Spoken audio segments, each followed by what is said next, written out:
जय हिंद दोस्तों। तो आज हम बात करने चाह रहे हैं बीएसटीसी। जी हाँ, बहुत सारे लोगों को बीएसटीसी के बारे में पता नहीं होगा। तो आज मैं आपके साथ बीएसटीसी क्या होती है, इसके लिए क्या एलिजिबिलिटी है, कब फॉर्म भरे जा रहे हैं, वो सारी जानकारी मैं आपके साथ साझा करूंगा।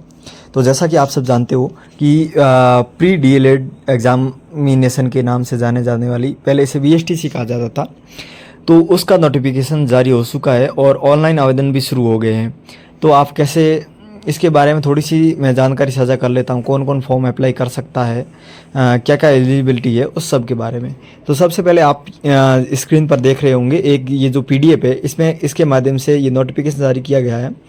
अब की बार पीटीईटी और बीएसटीसी दोनों का जो टेंडर है वो ओपन कोटा यानी कि वर्धमान महावीर खुला विश्वविद्यालय को दिया गया है। तो एग्ज़ाम वगैरह जो भी कंडक्ट कराएगी वो सारा कोटा ओपन विश्वविद्यालय करवाएगा। तो आप स्क्रीन पर देख रहे हो प्री डी EID एग्जामिनेशन 2024 प्रारंभिक शिक्षा में डिप्लोमा हेतु सामान्य और संस्कृत में प्रवेश परीक्षा 2024 की ये अधिसूचना है, जो कि ऑफिशियल साइट से डाउनलोड की गई है। मैं आपको इसकी लिंक डिस्क्रिप्शन में दे दूंगा, आप वहां से PDF पूरा पढ़ भी सकते हो।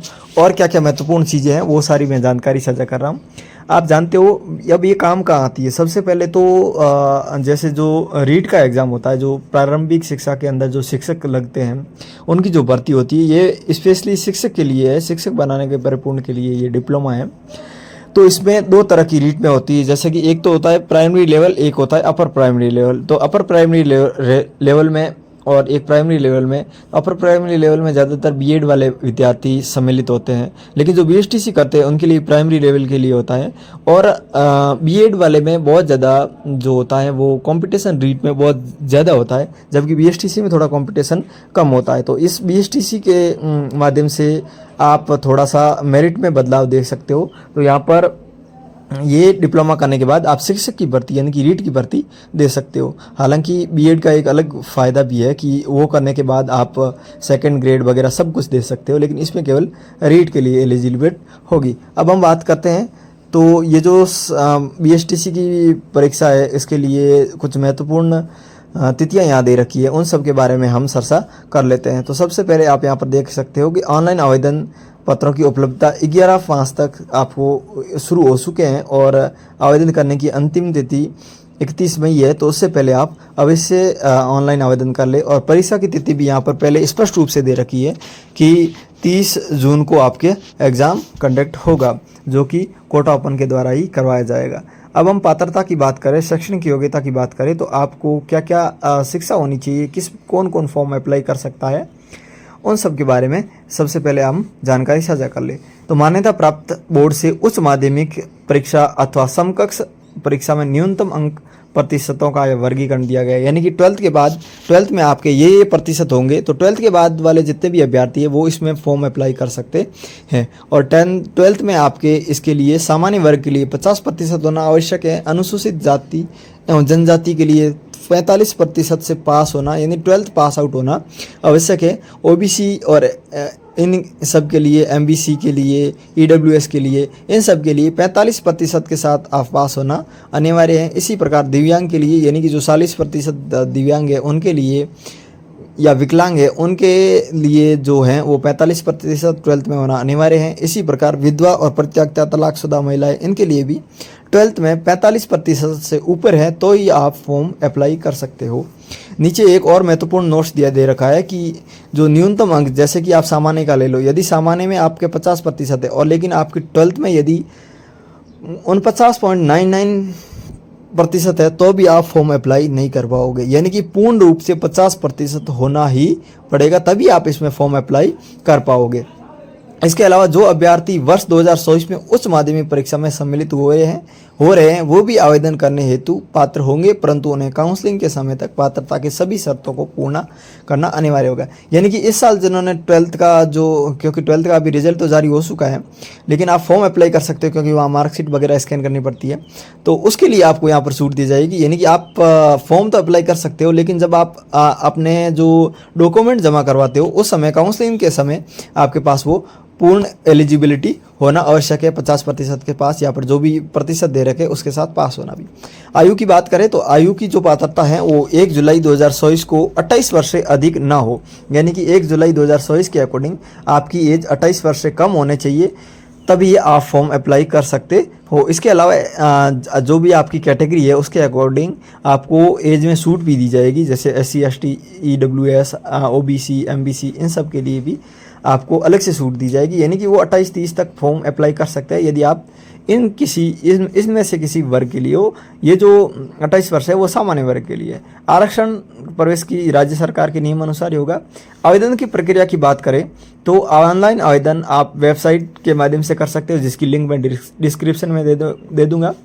अभ्यर्थी राजस्थान राज्य निर्धारित ई मित्र, यानी कि या तो ई मित्र के माध्यम से या फिर आप अपने मोबाइल के माध्यम से भी किस प्रकार फॉर्म अप्लाई कर सकते हो, उसके लिए मैं आज ही आपके सामने एक अलग से वीडियो लेकर आऊँगा, जिसमें आप फॉर्म अप्लाई कैसे करोगे या क्या क्या प्रोसेस रहेगा वो सारी चीज़ें मैं आपके साथ आज ही शेयर करूँगा और आज ही वीडियो आपके सामने बना दूंगा। तो आप उसे देखकर अपना फॉर्म अप्लाई कर सकते हो। मोबाइल के माध्यम से किसी भी ई मित्र पर जाने की आपको ज़रूरत नहीं होगी और धन की भी बचत होगी। अब आगे की बात करते, अभ्यर्थी स्वयं के स्तर के भी आवेदन कर सकते हैं। परीक्षा शुल्क जमा करवाने तो आप ऑनलाइन पेमेंट के माध्यम से वो सारा प्रोसेस मैं स्टेप बाय स्टेप आपके सामने वीडियो बनाकर प्रस्तुत करूँगा। आगे की बात करें तो ऑनलाइन आवेदन ही स्वीकार होंगे, इसमें ऑफलाइन वाला कोई सिस्टम नहीं है, तो आपको ऑनलाइन आवेदन ही भरने होंगे। ऑनलाइन आवेदन में जो प्रविष्टियाँ हैं वो सावधानीपूर्वक भरना है और उसके प्रिंट आपको ले लेना है। और एक चीज़ ध्यान रखनी है, आपको जो भी होती है वो एक बार में ही परफेक्ट कर लेनी, ताकि आपको बार बार आवेदन के लिए या फिर उसमें किसी भी प्रकार की करेक्शन करने की ज़रूरत ना पड़े। तो सावधानीपूर्वक आराम से आप फॉर्म अप्लाई करें। अब आपको आवेदन शुल्क की बात करें तो DIED सामान्य अथवा DIED संस्कृत किसी भी एक पाठ्यक्रम हेतु 450 रुपये होंगे, और इसके अलावा आप यदि सामान्य में और संस्कृत दोनों पाठ्यक्रम में करना चाहते हो तो आपको 500 रुपये शुल्क देना होगा। और इसमें स्पष्ट रूप से बोल रखा है कि इस परीक्षा का शुल्क किसी भी दशा में रिफंडेबल नहीं होगा। ऐसे नहीं कि आपने एग्ज़ाम नहीं दिया है या फिर कोई और रीज़न है तो इसमें रिफंड का कोई सिस्टम नहीं है, यानी कि आपकी फ़ीस एक बार कट गई तो कट गई। इसीलिए अब अभ्यर्थी दिशा निर्देश को सही पढ़कर यदि आप उसमें फिट बैठ रहे हो तो ही ऑनलाइन आवेदन करें, ताकि आपका फॉर्म बाद में रिजेक्ट ना हो और आपकी ये जो फीस है उसका भी आपको नुकसान ना झेलना पड़े। अब आगे बात करें तो आगे यहाँ पर आप कुछ सामान्य निर्देश दे रखे हैं, उन निर्देश को भी आपको देख लेना है। अभ्यर्थी अपना नवीनतम पासपोर्ट साइज रंगीन फ़ोटो 100 KB का होना चाहिए, वो फ़ोटो आपको अपलोड करना है। फ़ोटो वगैरह अपलोड करने में बहुत सारी प्रॉब्लम होती है, उसकी साइज़ कैसे छोटी करनी है उसके लिए मैंने अलग से वीडियो बना रखे हैं, उसमें से आप देख सकते हो। उसके अलावा आप ऑनलाइन जाके फ़ोटो साइज रिड्यूसर करके ऐसा कुछ ऐप आता है, उसके माध्यम से आप कर सकते हो। उसके अलावा आपका अंगूठे का निशान वो भी 100 KB का अधिकतम होना चाहिए, और हस्ताक्षर अधिकतम 100 KB, और अलग अलग वो भी JPG जो भी फॉर्मेट में मांगते हैं उसी फॉर्मेट पे आपको जमा करना है। फॉर्मेट भी आप चेंज कर सकते हो ऑनलाइन।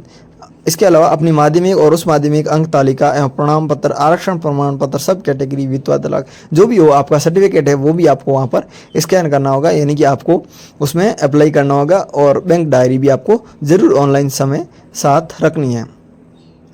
वेबसाइट पर ऑनलाइन आवेदन पर उपलब्ध जिन्हें अभ्यर्थी ई मित्र कियोस्कों के माध्यम से या स्वयं के कंप्यूटर द्वारा भर सकते हैं। फोटो, अंगूठे का निशान, हस्ताक्षर और अपलोड का आवश्यक सूचना प्रविष्टियां करने के पश्चात आवेदन पत्र की हार्ड कॉपी एवं आवश्यक प्रमाण पत्रों को सत्यापित फोटो प्रति अपने पास सुरक्षित एवं संभाल कर रखे, जैसे परीक्षा के, यानी कि जो भी आप उसमें अप्लाई करते हैं वो नाम वगैरह सब मैच कर लेना, और आप इन सब को साथ में रखना आवश्यक है, ताकि आपको फॉर्म अप्लाई करने में किसी भी प्रकार की कोई प्रॉब्लम ना हो। आगे की बात करें, ऑनलाइन आवेदन आपके देख रेख में करना है, ताकि जैसे कि कई बार होता है कि किसी दूसरे को दे देते हो आप, ई मित्र वाले को दे के आप चले आते हो, तो कई बार मीनिंग मिस्टेक्स या फिर और बहुत सारी प्रविष्टियों में गलतियाँ हो जाती हैं, तो बाद में आपको बहुत ज़्यादा समस्याओं का सामना करना पड़ता है। तो आप स्वयं वहाँ बैठ आराम से उसको पढ़ के उसमें आपको करना होगा। एक और बात यहाँ पर कह गई, कई और बहुत सारी चीज़ें हैं ये जिसे आप इस नियम को आप यहाँ से पढ़ सकते हो।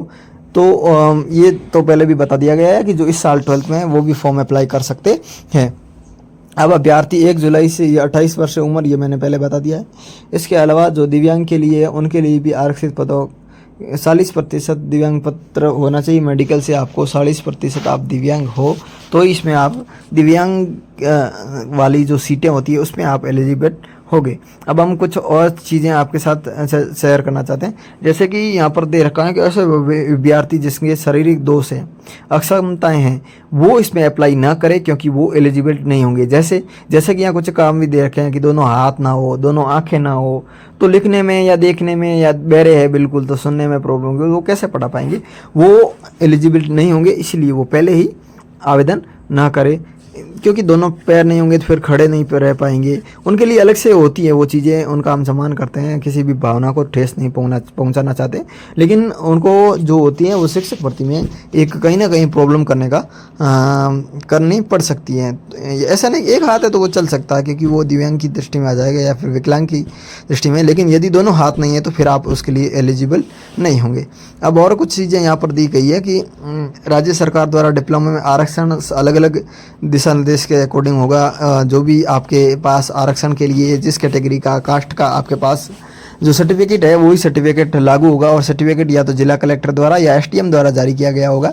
वही आपका जो प्रमाण पत्र हैं वो सबमिट करना है, और वो भी अंतिम तारीख 33 से पूर्व का होना ज़रूरी है। अब इसके अलावा और यहाँ पर दे रखा है कि तलाकशुदा महिलाओं के लिए डिग्री का पुनर्विवाह नहीं करने की शपथ पर नोटरी पब्लिक प्रमाण प्रस्तुत करना होगा।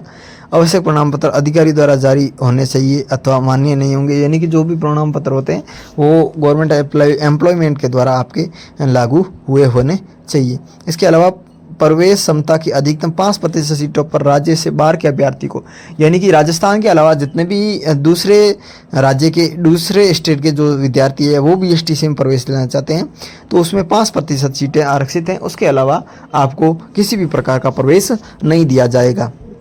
इसके अलावा सीआरपीएफ में है, नेवी में है, आर्मी में है, उसके लिए आपके पास यदि सर्टिफिकेट है तो आपको अलग से फ़ायदा मिलेगा। अब हम परीक्षा आयोजन प्रक्रिया के बारे में बात करें तो जैसा कि पहले भी स्पष्ट कर लिया गया है कि परीक्षा का आयोजन 30